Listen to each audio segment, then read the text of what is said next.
Dios era una hogaza.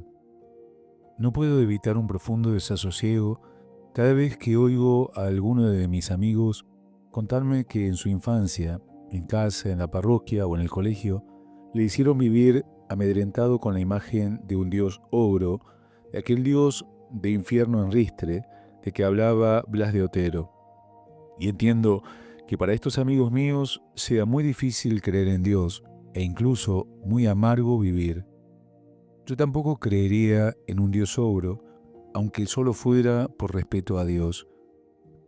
Y a ese desasosiego se une también una forma de desconcierto que me obliga a preguntarme si es que esos amigos míos tuvieron mala suerte, si es que sus casas o sus colegios fueron excepcionales en su negrura, o si por el contrario fui yo la excepción afortunada, si viví yo en otro planeta, si eligieron para mí padres, maestros y curas que consiguieron en darme una idea luminosa de Dios y de la vida.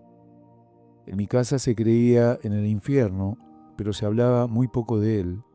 Lo mismo creíamos en la existencia de las culebras, los caníbales o los excrementos, pero ni eran tema de nuestras conversaciones, ni mucho menos el centro de nuestras vidas. Uno de los recuerdos más antiguos de mi infancia es el de que Dios era una hogaza. Verán, eran los 2 años de la primera posguerra y había racionamiento y pan negro. Pero en mi casa mi madre tenía la obsesión de que los niños no podíamos comer aquel pan. Lo comían mis padres, pero mi madre se las arreglaba para encontrar siempre, o casi siempre, pan blanco para nosotros. Y solía encontrarlo en complicidad con la providencia.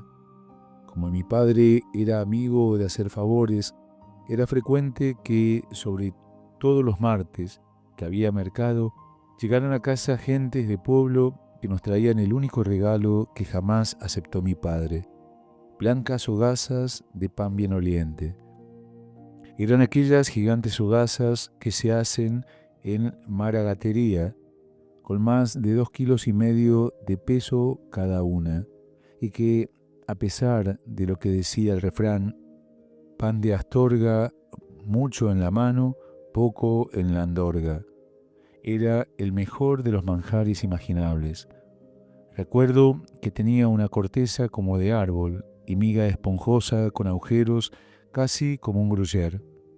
Recuerdo que sabían a gloria y casi olían mejor de lo que sabían. Y pocas cosas más sacramentales he visto yo que aquel hundirse del cuchillo de cocina en la carne crujiente del pan.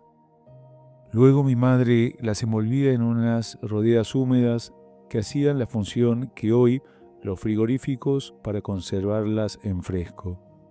Y aquellas blancas rodeas eran casi como los corporales con los que yo envuelvo hoy la Eucaristía. Aquel pan, decía mi madre, nos lo enviaba Dios y nos lo mandaba siempre puntualmente, ni antes ni después, justo el día que lo necesitábamos. Y así empecé yo a imaginarme a Dios como un padre atento que llevaba la contabilidad de las cocinas, aportando no riquezas, pero sí el pan de cada día.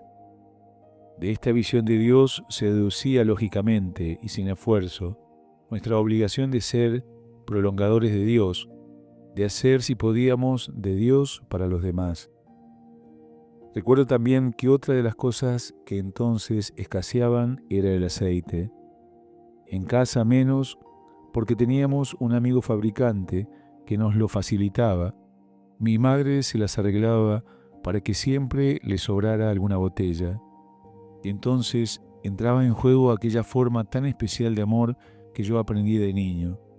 Mi madre sabía que en casa de unos amigos lo estaban pasando muy mal, que a la caída de la tarde me llamaba a mí y me decía: vete a casa de don fulano y le llevas este aceite, pero lo vas a hacer como yo te digo.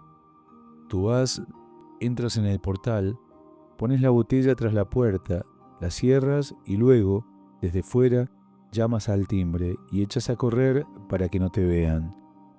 Me explicaba que la caridad hay que hacerla sin que resulte humillante y sin que después esa familia se sienta deudora hacia nosotros. Y yo era feliz haciendo un poco de providencia para aquella familia e imaginándome su cara de sorpresa y de alegría ante aquel regalo venido del cielo que entonces suponía una botella de aceite. Con frecuencia, más que dar, recibíamos. En aquella primera posguerra, en la cárcel de Astorga, había muchos extremeños y, en muchos casos, las mujeres de los presos se trasladaban también con sus hijos para que al menos puedan vivir cerca de sus maridos. Vivían del aire, como es fácil de imaginar, y mi madre, que siempre sintió obligación suya el de visitar a los presos, comenzó a ocuparse de alguna de aquellas familias. Recuerdo que un adviento mi madre quiso prepararse a la Navidad compartiendo más nuestra pobreza. Mi padre era funcionario público y vivíamos de las miserables sueldos que entonces se cobraban en puestos inferiores. Y decidió que los 3 niños de una de aquellas familias irían todos los días a desayunar a nuestra casa antes de ir a la escuela que ella les había buscado. Eran, lo recuerdo muy bien, 2 niñas de mi edad, unos 10 años y un chiquitín de 5. Y el primer día, al servirles el chocolate, Astorga era la ciudad del chocolate, mi madre puso 2 tazas grandes a las 2 mayores y una jícara chiquita al más pequeño, temiendo que más pudiera hacerle daño. Pero pronto observó que las 2 niñas comían más despacio, esperaban a que acabara el chiquitín y luego, disimuladamente, cuando creían no ser vistas, volvían a llenar con parte de su chocolate la jícara del niño. Al mediodía, mi madre nos explicó que los pobres eran más generosos que los ricos, y siguió poniendo al pequeño su jícara chiquita para no privar a las mayores del ejercicio de la caridad con su hermanito, y para que nosotros descubriésemos que aquellas niñas nos daban, con su ejemplo, mucho más de lo que nosotros estábamos dándoles a ellas. Tal vez en estos recuerdos esté la base de mi fe en Dios y en los hombres. Tal vez esté ahí también esa alegría que hoy sigo sintiendo, ahora mismo, cuando al recordarlo se ha llenado mi casa de olor fragante a pan y a chocolate.